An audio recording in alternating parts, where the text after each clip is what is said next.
Hey guys, this is Kosta. I help people break the system to build a better future. Today we're going to be talking about the different kinds of long-term care services. So as you know, I own a home health company here in Tennessee, and I work with a lot of different institutions such as nursing facilities, assisted living facilities, home health agencies, etc.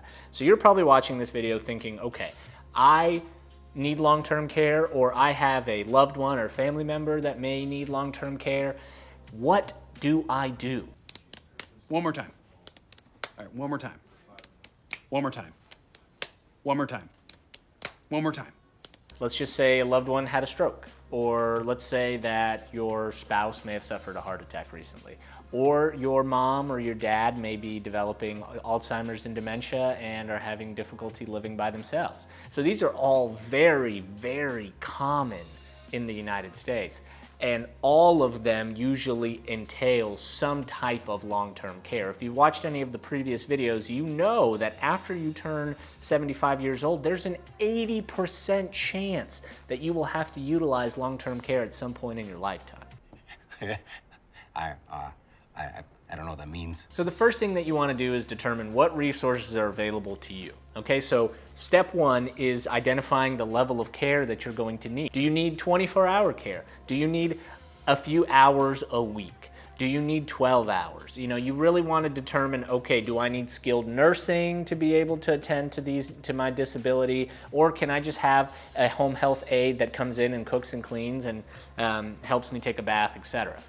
So the second, probably the most important, is that you need to determine what your support system is going to be. So a circle of support. Do you have family that's going to be able to support you and your disability? Do you have people that you know in your community that is familiar with the healthcare profession that can give you some insight in terms of how you can manage this new life that you're going to be living?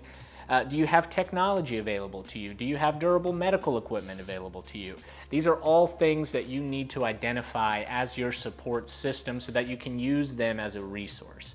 And the last thing, which is probably the one that everybody talks about, is what is your financial position? Okay, so long-term care is very, very, very expensive. So what is your financial position in terms of what can you afford? Can you afford someone to come to your house and take care of you a few hours a day? Can you afford to live in a nursing facility and receive medical care? Hello, rich people, Troy's joining you. Yes, I'll hold. There are two routes that you can take to pay for long-term care. So the first one is a state Medicaid route, meaning that it's funded by the state and the federal government. Now, in the state of Tennessee, people over the age of 21 that qualify for Medicaid amount to 9.5% of the entire population of the state. Okay, so a very small percentage. It's usually low-income individuals, so there's a high probability that you're not going to be able to qualify. The second path, and the one that most people fall into, unfortunately, is you're going to have to pay out of pocket.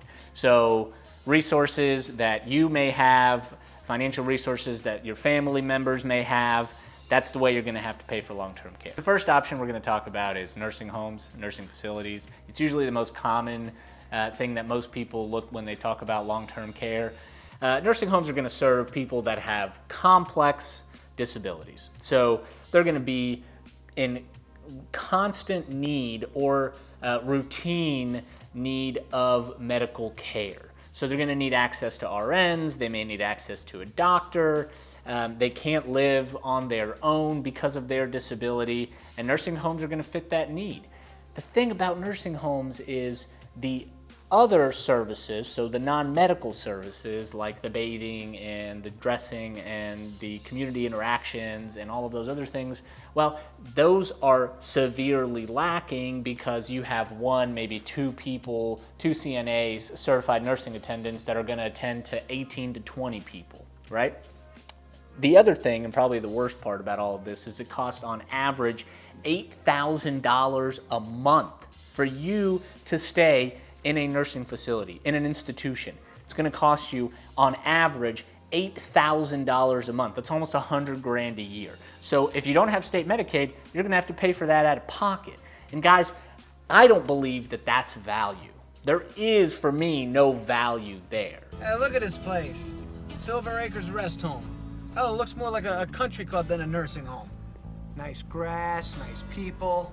I hope you brought your bathing suit. Option 2 is an assisted living facility. An assisted living is like a commercial option to nursing homes. So nursing homes are funded and regulated by the state or federal government. Assisted livings are like private businesses. So the benefits of an assisted living is you can receive 24-hour care, you can have your medical needs met by an RN, an LPN, or a doctor, and you can have all of your other basic needs met like bathing, meals, community outings, all of the different intangibles that come with aging and long-term care. I said can because an assisted living facility can provide all of those services if you're willing to pay for it. The average assisted living facility charges $4,300 a month. So it's less expensive than the $8,000 that you would pay at a nursing home, but if you get sick or if your health continues to decline after you're in the assisted living facility and you need more expansive services because the $4,300 is just going to cover your basic needs, you are going to have to pay more, considerably more. Option 3 is a retirement community. So you see them all across Florida. A retirement community is essentially an independent living scenario where you live in a home on your own, and there is a vast network of resources that are concentrated on this community. So you're still of sound mind and body, and if you need help from a home health aide, there's a concentration of resources. If you need medical care, there's a concentration of resources. And so everything is kind of geared towards aging and making you successful and independent in your retirement. So the homes are all ADA compliant. They're all set up to be handicap accessible. So you can safely take showers. I'm sure that they have zero barrier entries at each door. They're wide enough, etc. The thing about a retirement community, guys, is it costs between on average, between $100,000 and $400,000 to get in. Then it costs between $2,000 and $4,000 a month to live there. Okay, so if you can afford it, it is the best option for you if you are not wanting to remain at home and you need more resources, you need more wraparound supports. A retirement community is an excellent place. And then they said, how did they phrase it? Then they said, give us some money! So the fourth option is home care. So this is the fastest growing and the most popular option of the 21st century. So most people want to remain at home. They don't want to leave where they grew up or where they've been living for the last 10, 20, 30 years. And so they receive care from a caregiver in their own home. Okay, so it sounds pretty simple, right? You have somebody come in, they take care of you a couple of hours a day, they cook your meals, they make sure that you're getting dressed safely, making sure that you are bathing, making sure that you're experiencing the community. So they'll run your errands for you, you can come with them. They're doing a handful of things, essentially almost acting like an assistant in some regard, providing that companionship so that you don't feel lonely. That is home care in a nutshell. The main benefit of home care is that you get to live in your own home. And if you can manage it, and if your health holds up, then you can continue to live in your home. You can receive a few hours a week of care and your needs will be met. The problem that everyone faces when they look at home care is it's so expensive for middle class Americans. It's so difficult to pay for it. On average, home care runs about $2,000 a month. Okay, so the average hourly rate for someone to come into your home and take care of you is about $22 an hour, okay? So take that into consideration. I know you've seen some of my previous videos where I've talked about the cost of care. $22 an hour. That means 3 hours is $66 in 1 day. If you do that over 5 days, you're talking upwards of $300, $400 a week. So most people can't afford that, So I want to say, if you decide that home care is for you, please only utilize it when you actually need it. The rest, you can lean on family members and other people in your circle of support. Home care is primarily non-medical care, right? So you've got your personal care, your homemaker services. Home health care is where LPNs or RNs come out to your home and they provide medical care to you. Runs in conjunction with regular home care. But what they do is they provide therapy, they might provide wound care, they might offer some type of episodic intermittent care because of something that happened to you recently, like a heart attack or a stroke. But they're not going to do it long term. So they'll do it for 60 to 90 days, and then Medicare will stop paying for it, and then they will move on to the next client.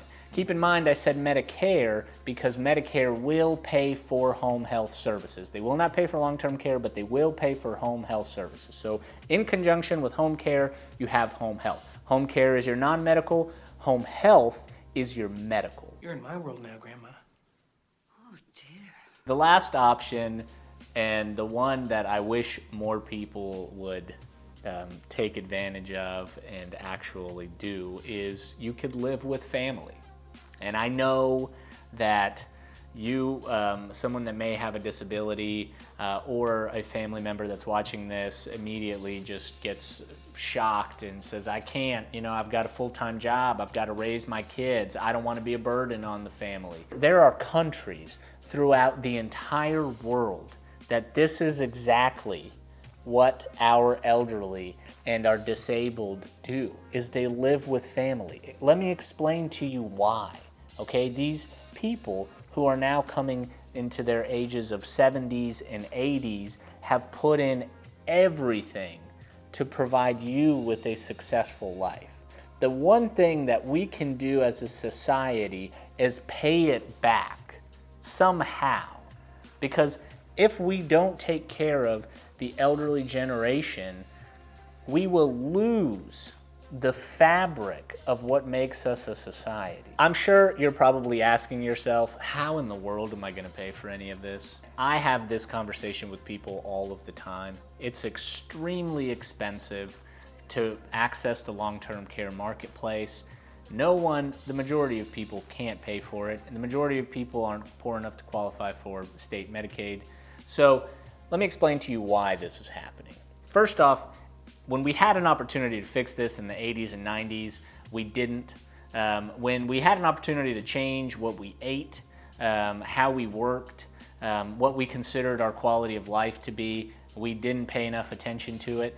So the people in charge didn't realize that we were going to live this long, that we were going to live well into our 80s and 90s. And so now we have a group of generation called the baby boomers who are aging into the point where they're going to have long-term care, and we just didn't prepare at all. So here's the thing, guys. We can actually fix this. There's a state, Washington State, that is imposing a tax that will be directly correlated to long-term care, essentially creating a fund for long-term care services that people can access when they need long-term care services.